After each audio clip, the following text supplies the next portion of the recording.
Then Zach came over the radio. What the hell? Roger, can you back us up on this? I'm a marine biologist, not an archaeologist. Just because I graduated from one of the top colleges in Washington doesn't mean... Shut the fuck up, nerd. This is probably some kind of ancient civilization. Probably not human. Kyle grinned proudly but didn't say a word, which unnerved me more than going inside the temple. Want to go inside it? The submarines are small enough to go through the opening. Zach said. I laughed hysterically. Want to go inside? Whenever somebody investigates something strange, they usually end up as extremely mutilated corpses. Well, the point of this trip is to investigate, right? Yeah, investigate the deep one, not a damn squid cult. I get the reasoning, but look at that squid cult one more time and tell me you don't want to check it out. Zach asked. I looked at the temple out of the window, its majestic architecture and pillars, and the entrance that ended with mysterious shades of dark that hid the wonder it might hold inside. Thousands of images and possible stories came to my mind about it. Roger, you there? Zach asked. Yeah, okay, whatever. Let's get closer. You guys wouldn't listen to me anyways. Ben drove our submarine right in front of the temple's entrance, and George's submarine did the same. From where our submarine was positioned, I could see that inside the temple there was a giant structure, about 20 feet tall. The sculpture was a depiction of a monstrous creature. The closest thing I could compare it to was a manta ray, but its mouth was enormous and tooth-filled, and its tail was very, very long. Despite its ray-like shape, it still had some crab-like features, such as 6 appendages surrounding its mouth. There was no indication of any eyes, but it looked like a very deadly hunter nonetheless. And besides the statue of the ray-like creature, a dozen sculptures of anglers lay standing around the creature, as if they were worshipping the creature. This probably meant 2 things. 1, the anglers were the ones that actually made this majestic temple. 2, the anglers could regard this creature as a god, hence the reason they built the temple. One thought immediately entered my head. Holy shit, that thing is the deep one. Ben, radio Zach. Sure? Yeah. Zach said through the radio. Do you see the statue? Yeah, of course I do. I'm right behind you, dumbass. Are you thinking what I'm thinking? Of course not. Never mind. Okay, based on the location of the temple and statue, and based on how the Deep One is heading towards here, I think that statue is a statue of the Deep One. Makes sense, if you say so. An hour later, Zach called me up to the operations room, where he and Ben were waiting. Take a look at this. Zach said, pointing to the underwater sonar's screen. The sonar showed a very large underwater rock formation, 10 miles north of our location. It was large, and one part of the rock formation was much larger than the rest. It was 5 miles long, maybe longer. Interesting. I'm not a geologist, so I don't know what the hell this is. Zach sighed. This object wasn't here yesterday. It was 200 miles away from us yesterday. Today, it's only 10 miles away from us. Are you saying that this weird-ass rock thing is the Deep One? No. We can see the Deep One coming. He pointed at the sonar. It'll arrive in 1 day. Ben said. Zach nodded. Right.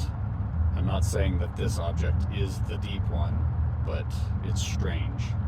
Then why the hell would you mention it? But when will the Deep One arrive? 10 o'clock in the morning tomorrow. But what will we do today? Zach answered, smirking. Explore the temple. Oh, fuck no. To say that my heart was beating fast on the submersible ride down was a huge understatement. It was going so fast I was hyperventilating. On top of it all, we weren't just going in with submersibles. We were going to explore the temple using specialized diving suits. Damn diving suits. But George supplied us with specialized harpoons, in case any monsters wanted to turn our insides out, and the harpoons were tipped with a small explosive device that would instantly ignite and explode if it hit an object with high force. Perfectly prepared, if you asked me. I'd seen wendigos, giant deep-sea leviathans, and anglers. So I knew to be prepared when all kinds of shit wanted to kill you. When we arrived at the temple's entrance, Zach said the words I had been dreading. Alright, everyone, gear up and prepare to dive. To my dismay, Zach wouldn't be coming with us, so we didn't have a monster hunter to kick ass when the time came, which was almost always. But instead, Kyle was coming with the dive team. Now, that was probably one of the most stupid ideas ever. And I've seen a lot of stupid as hell ideas, and this one was very, very high on the list. But because of all of his days in the United States Navy, he was a diving expert, and he could shoot any underwater projectile weapon with extreme precision. After I put on the last of the diving gear, I glanced at Kyle. Ready? I asked. Not really, but I can probably fuck up anything that comes at us. Good. And with that, we both turned on our underwater headlamps and both jumped through the diving hole on the submarine's bottom and into the black depths.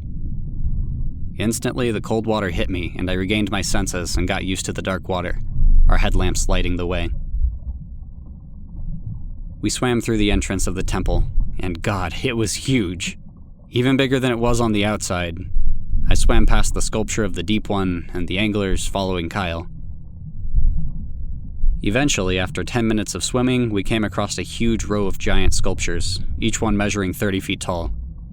The statues were more depictions. Some of the Deep One battling octopus-like creatures, others were of other unknown species. One of them looked like a cross between an eel and a squid, clay tentacles protruding from the sculpture's bottom. Somewhere along the way, we found a tunnel.